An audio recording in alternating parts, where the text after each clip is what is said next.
ਸੰਸਕਾਰ ਬਣਦੇ ਜਾਣ, ਉਹਨਾਂ ਦੇ ਇਕੱਠ ਤੋਂ ਜਿਸ ਅਵਸਥਾ ਦਾ ਜਨਮ ਹੁੰਦਾ ਉਹਨੂੰ ਕਹਿੰਦੇ ਨੇ ਸੁਭਾਅ। ਉਹ ਫਲ ਹੈ। ਬੀਜ ਨੂੰ ਬੋਣ ਤੋਂ ਰੋਕ ਸਕਦੇ ਸੀ, ਬੂਟੇ ਨੂੰ ਵੀ ਪੁੱਟਿਆ ਜਾ ਸਕਦਾ ਹੈ, ਪਰ ਹੁਣ ਫਲ ਬਣ ਗਏ। ਫਲ ਦਾ ਰੂਪ ਬਦਲਣਾ ਔਖਾ, ਫਲ ਬਣ ਗਿਆ। ਚਲੋ ਜ਼ਮੀਨ ਤੇ ਬੂਟਾ ਲਾਇਆ, ਫਲੀ ਬਹੁਤ ਹੋਇਆ, ਫਲ ਕੋਈ ਖਾਵੇਗਾ। ਪਰ ਜੀਵਨ ਦੀ ਧਰਤੀ ਦੇ ਜੋ ਕਰਮ ਦਾ ਬੀਜ ਬੋਇਆ ਔਰ ਫਲੀ ਬਹੁਤ ਹੋਇਆ, ਆਪ ਬੀਜ ਆਪੇ ਹੀ ਖਾਇਆ, ਆਪ ਹੀ ਖਾਣਾ ਪੈਂਦਾ, ਕੋਈ ਦੂਜਾ ਨਹੀਂ ਖਾਂਦਾ। ਮੇਰਾ ਬੋਇਆ ਮੈਂ ਖਾਂਦਾ, ਮੇਰੀ ਔਲਾਦ ਨਹੀਂ ਖਾਂਦੀ। ਪਤੀ ਦਾ ਬੋਇਆ ਪਤੀ ਖਾਂਦਾ ਹੈ, ਪਤਨੀ ਦਾ ਬੋਇਆ ਪਤਨੀ ਖਾਂਦੀ ਹੈ। ਆਪ ਬੀਜ ਆਪੇ ਹੀ ਖਾਏ। ਜ਼ਮੀਨ ਤੇ ਬੂਟਾ ਕਿਸੇ ਨੇ ਲਾਇਆ, ਫਲ ਕੋਈ ਖਾਂਦਾ ਪਿਆ। ਜੀਵਨ ਦੇ ਤੇ ਜਿਸ ਨੇ ਬੀਜਿਆ, ਆਪ ਬੀਜ ਆਪੇ ਹੀ ਖਾਏ। ਨਿਯਮ ਪ੍ਰਭੂ ਨੇ ਐਸਾ ਬਣਾਇਆ ਹੈ। ਕਰਮ ਬੀਜ ਦੀ ਤਰ੍ਹਾਂ ਹੈ, ਸੰਸਕਾਰ ਬੂਟੇ ਦੀ ਤਰ੍ਹਾਂ ਹੈ, ਸੁਭਾਅ ਫਲ ਦੀ ਤਰ੍ਹਾਂ। ਬੀਜ ਨੂੰ ਬੋਣ ਤੋਂ ਰੋਕਿਆ ਜਾ ਸਕਦਾ ਹੈ, ਕਰਮ ਕਰਨ ਤੋਂ ਆਪਣੇ ਆਪ ਨੂੰ ਰੋਕਿਆ ਜਾ ਸਕਦਾ ਹੈ। ਕੋਈ ਵੀ ਚਲੋ ਬੋ ਦਿੱਤਾ, ਬੂਟਾ ਬਣ ਗਿਆ, ਪੁੱਟਿਆ ਜਾ ਸਕਦਾ, ਕਟਿਆ ਜਾ ਸਕਦਾ, ਫਲ ਬਣ ਗਿਆ। ਹੁਣ ਇਹਦਾ ਕੋਈ ਰੂਪ ਰੰਗ ਮਿਟਾਉਣਾ ਔਖਾ ਹੈ ਤੇ ਖਾਣਾ ਪਏਗਾ। ਫਲ ਹੋ ਗਿਆ। ਫਲ ਨੂੰ ਸੁਭਾਅ ਕਹਿੰਦੇ ਨੇ। ਮੈਂ ਅਰਜ਼ ਕਰਾਂ, ਮਨੁੱਖ ਜਦ ਪਹਿਲੇ ਇੱਕ ਕਰਮ ਕਰਦਾ ਹੈ, ਸ਼ੁਭ ਚਾਹੇ ਅਸ਼ੁਭ, ਮਨੁੱਖ ਦੇ ਕਰਮ ਬਦਲੇ ਜਾ ਸਕਦੇ ਨੇ। ਅਗਰ ਸ਼ੁਭ ਕਰਮ ਕਰਦਾ ਪਿਆ, 2-4 ਦਿਨ ਦੀ ਕਿਸੇ ਦੀ ਕੁਸੰਗਤ ਹੋਈ, ਇਹ ਸ਼ੁਭ ਤੋਂ ਅਸ਼ੁਭ ਕਰਨ ਲੱਗ ਪਏਗਾ, ਕਰਮ ਬਦਲੇ ਜਾ ਸਕਦੇ। ਜਿਸ ਧਰਤੀ ਦੇ ਵਿੱਚ ਮੈਂ ਬੀਜ ਬੋਣਾ ਚਾਹੁੰਦਾ, ਮੈਂ ਉਹ ਨਹੀਂ ਬੋਂਦਾ, ਮੈਂ ਹੋਰ ਬੋਣਾ ਚਾਹੁੰਦਾ। ਕਰਮ ਬਦਲੇ ਜਾ ਸਕਦੇ ਨੇ, ਸੰਸਕਾਰ ਵੀ ਬਦਲੇ ਜਾ ਸਕਦੇ ਨੇ। ਕੀਤਾ ਹੋਇਆ ਕਰਮ ਸੰਸਕਾਰ ਬਣਦਾ ਹੈ। ਜੋ ਮੈਂ ਮਨ ਕਰਕੇ ਬੋਲਿਆ ਹੈ, ਅੰਦਰ ਲਿਖਿਆ ਗਿਆ। ਜੋ ਮੈਂ ਮਨ ਕਰਕੇ ਕੀਤਾ ਹੈ, ਅੰਦਰ ਲਿਖਿਆ ਗਿਆ। ਉਹ ਲਿਖਿਆ ਗਿਆ ਸੰਸਕਾਰ ਹੈ। ਜੋ ਕੀਤਾ ਹੈ ਇਹ ਕਰਮ ਹੈ, ਜੋ ਅੰਦਰ ਲਿਖਿਆ ਗਿਆ ਉਹ ਸੰਸਕਾਰ ਹੈ। ਅਬਦੀ ਗਿਆਤ ਲਈ ਅਰਜ਼ ਕਰਾਂ, ਸੰਸਕਾਰ ਕਿਸ ਦਾ ਬਣਦਾ ਹੈ? ਅੰਦਰ ਕਿਹੜਾ ਕਰਮ ਲਿਖਿਆ ਜਾਂਦਾ ਹੈ? ਜਿਸ ਕਰਮ ਨੂੰ ਮਨ ਨਾਲ ਕਰੀਏ ਤਾਂ ਐਸਾ ਹੁੰਦਾ ਹੈ, ਤਨ ਕੋਈ ਕ੍ਰਿਤ ਕਰ ਰਿਹਾ, ਉਸ ਵਿੱਚ ਮਨ ਨਹੀਂ ਹੈ, ਸੰਸਕਾਰ ਨਹੀਂ ਬਣੇਗਾ। ਪਰ ਮਨ ਵਿਚਾਰ ਕਰ ਰਿਹਾ ਹੈ, ਸੋਚ ਰਿਹਾ ਹੈ, ਮਾਨਸਿਕ ਕਰਮ ਚੱਲ ਰਿਹਾ ਹੈ, ਭਾਵੇਂ ਤਨ ਕ੍ਰਿਤ ਨਹੀਂ ਵੀ ਕਰ ਰਿਹਾ ਤਾਂ ਵੀ ਸੰਸਕਾਰ ਬਣੇਗਾ। ਥੋੜਾ ਜਿਹਾ ਧਿਆਨਪੂਰਵਕ ਸੁਣਨਾ। ਸੰਸਕਾਰ ਮਾਨਸਿਕ ਕਰਮ ਨਾਲ ਬਣਦਾ ਹੈ। ਤਨ ਕੋਈ ਕ੍ਰਿਤ ਕਰ ਰਿਹਾ, ਉਸ ਵਿੱਚ ਮਨ ਸ਼ਾਮਲ ਹੈ, ਸੰਸਕਾਰ ਬਣੇਗਾ। ਤਨ ਨਹੀਂ ਸ਼ਾਮਲ, ਮਨ ਕਰ ਰਿਹਾ, ਸੋਚ ਰਿਹਾ, ਚਿੰਤਨ ਕਰ ਰਿਹਾ, ਵਿਚਾਰ ਕਰ ਰਿਹਾ, ਸੰਸਕਾਰ ਬਣਨਗੇ। ਸੰਸਕਾਰ ਮਾਨਸਿਕ ਕਰਮ ਦੇ ਬਣਦੇ ਨੇ। ਉਸ ਮਾਨਸਿਕ ਕਰਮ ਦੇ ਵਿੱਚ ਭਾਵੇਂ ਤਨ ਸ਼ਾਮਲ ਹੋਵੇ, ਭਾਵੇਂ ਨਾ ਸ਼ਾਮਲ ਹੋਵੇ। ਜਦ ਤਨ ਨਾਲ ਸ਼ਾਮਲ ਹੁੰਦਾ ਹੈ ਤਾਂ ਕਰਮ ਕ੍ਰਿਤ ਬਣ ਜਾਂਦਾ ਹੈ।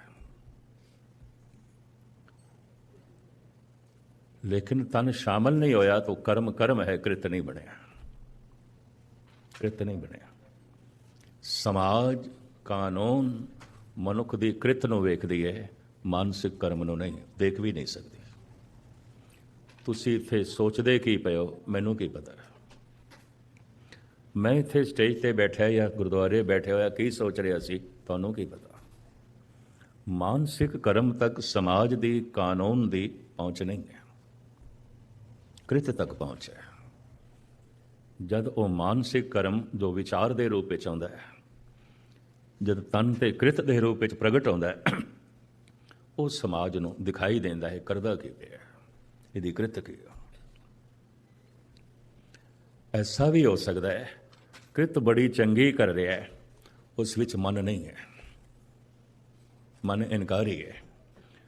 ਤੇ ਜੇ ਮਨ ਇਨਕਾਰੀ ਹੈ ਤੇ ਫਿਰ ਚੰਗੀ ਕ੍ਰਿਤ ਕਿਉਂ ਕਰ ਰਿਹਾ? ਸਮਾਜ ਲਈ ਕਰ ਰਿਹਾ। ਸਮਾਜ ਚੰਗਾ ਚੰਗਾ ਆਖੇਗਾ, ਲੋਕੀ ਚੰਗਾ ਚੰਗਾ ਆਖਣਗੇ। समाज ਦੇ 'ਚ ਰਹਿਣਾ ਹੈ ਤਾਂ ਕਮ ਸੇ ਕਮ ਸਮਾਜ ਚੰਗਾ ਚੰਗਾ ਆਖੇ। ਬੜੇ ਧਿਆਨ ਨਾਲ ਸੁਣਨਾ। ਦੁਨੀਆ ਭਰ ਦੇ ਆਤਮਦਰਸ਼ੀ ਕਹਿੰਦੇ ਨੇ ਜੋ ਬਹੁਤ ਸਮਾਜ ਦੀ ਦ੍ਰਿਸ਼ਟੀ ਚੰਗਾ ਬਣਨ ਦੀ ਕੋਸ਼ਿਸ਼ ਕਰਦਾ ਹੈ, ਅਕਸਰ ਦੇਖਿਆ ਗਿਆ ਪਰਮਾਤਮਾ ਦੀ ਨਜ਼ਰਾਂ 'ਚ ਬੁਰਾ ਹੀ ਆਉਂਦਾ, ਕੁਛ ਵੀ ਨਹੀਂ ਆਉਂਦਾ, ਕੁਛ ਵੀ ਨਹੀਂ ਆਉਂਦਾ, ਕੁਛ ਵੀ ਨਹੀਂ ਆਉਂਦਾ। ਇਹਨੂੰ ਸ਼ੇਖ ਸਾਦੀ ਸਾਹਿਬ ਇੰਜ ਕਹਿੰਦੇ ਨੇ, ਤੂੰ ਦੁਨੀਆ ਦੀ ਨਿਗਾਹਾਂ ਦੇ 'ਚ ਬਹੁਤ ਚੰਗਾ ਹੋਵੇ ਤੇ ਪਰਮਾਤਮਾ ਦੀ ਨਿਗਾਹ ਦੇ 'ਚ ਮਾੜਾ ਹੋਵੇ, ਇਸ ਨਾਲੋਂ ਇਹ ਬਿਹਤਰ ਹੈ ਕਿ ਤੂੰ ਸਮਾਜ ਦੀ ਨਿਗਾਹ ਦੇ 'ਚ ਮਾੜਾ ਹੋਵੇ, ਪ੍ਰਭੂ ਦੀ ਨਿਗਾਹ ਦੇ ਚੰਗਾ ਹੋਵੇ। ਇਸ ਨੂੰ ਚੁਣ। ਮਨੁੱਖ ਦੀ ਤੇ ਸਾਰੀ ਕੋਸ਼ਿਸ਼ ਹੀ ਹੈ ਸਮਾਜ ਚੰਗਾ ਰਹਿਣਾ, ਜੋ ਸਮਾਜ ਦੇ 'ਚ ਹੈ। ਤੇ ਸਮਾਜ ਤਤ ਛਿਨ ਫੈਸਲਾ ਕਰਦਾ ਹੈ ਰਹਿਣਾ ਸਮਾਜ ਦੇ 'ਚ। ਕਰਮ ਜਦ ਕ੍ਰਿਤ ਬਣਦਾ ਹੈ ਉਹਨੂੰ ਸਮਾਜ ਦੇਖਦਾ ਹੈ। ਹੱਥਾਂ ਦੁਆਰਾ ਕ੍ਰਿਤ ਪ੍ਰਗਟ ਹੋਈ, ਜ਼ਬਾਨ ਦੁਆਰਾ ਬੋਲਣਾ ਕ੍ਰਿਤ ਦੇ ਰੂਪ ਵਿੱਚ ਪ੍ਰਗਟ ਹੋਇਆ, ਲੋਕੀ ਦੇਖਦੇ।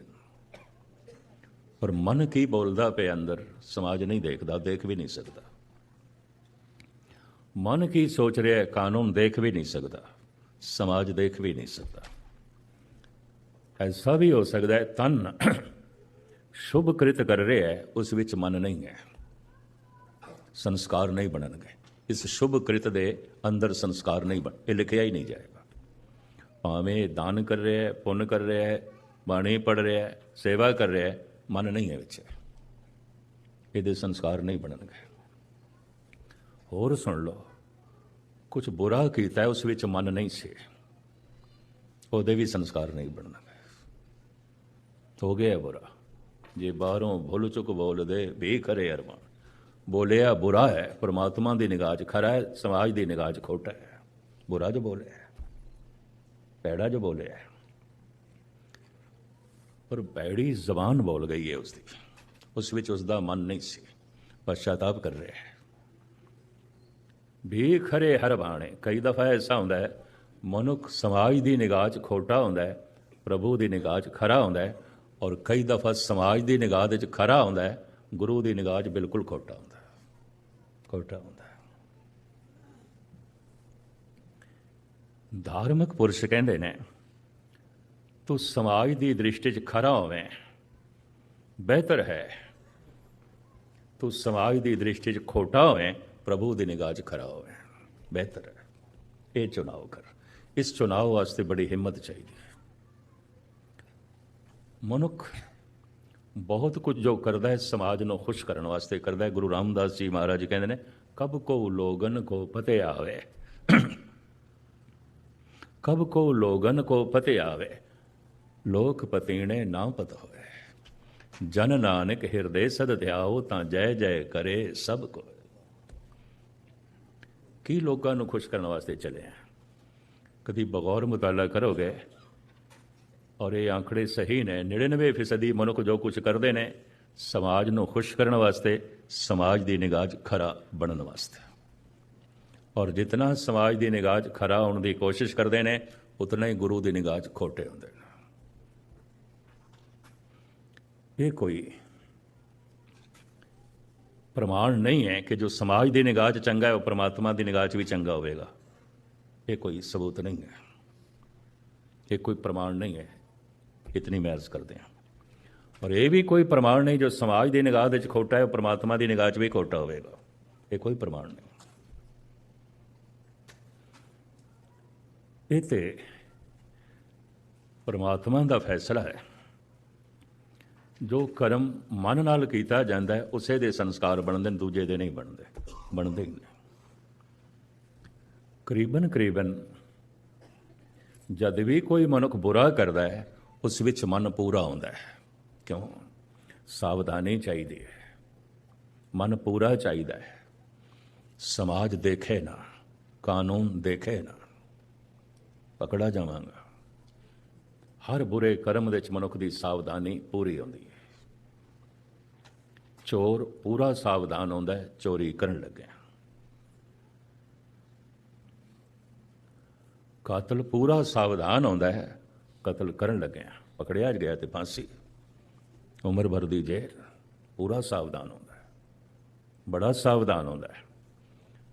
बेईमानी करन विच, ठगी करन विच मनुख की सावधानी पूरी आउंदी है। वाहिगुरू वाहिगुरू जपदा पिया, कोई सावधानी नहीं। कीर्तन सुनदा पिया, सावधानी कोई नहीं। तो चोरी दे संस्कार बन जाते हैं, कीर्तन दे नहीं बनते। बेईमानी दे संस्कार बन जाते हैं, वाहिगुरू वाहिगुरू आखण दे संस्कार नहीं बनते। क्यों? उस विच मन नहीं सी, सावधानी नहीं सी। गुरु तेग बहादुर साहब जी महाराज कहते हैं, मन कर कभू ना हर गुण गायो।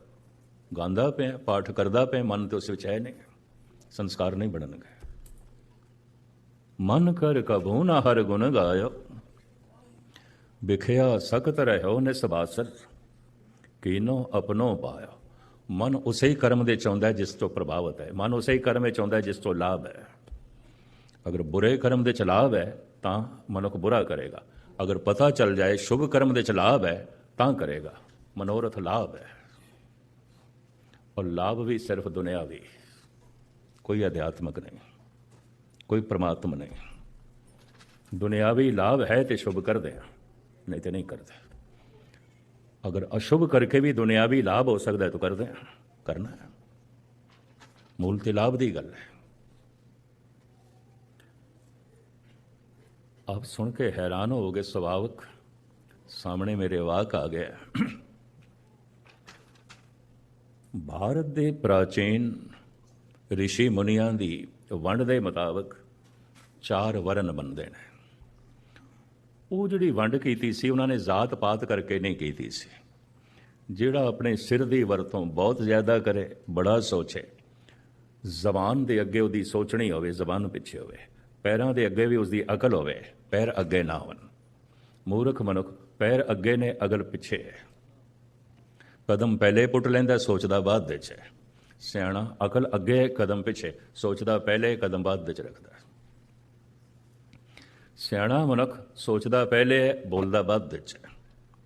सियाणा मनुख करदा बाद विच है, सोचदा पहले, मूड़ करदा पहले, सोचदा बाद विच है।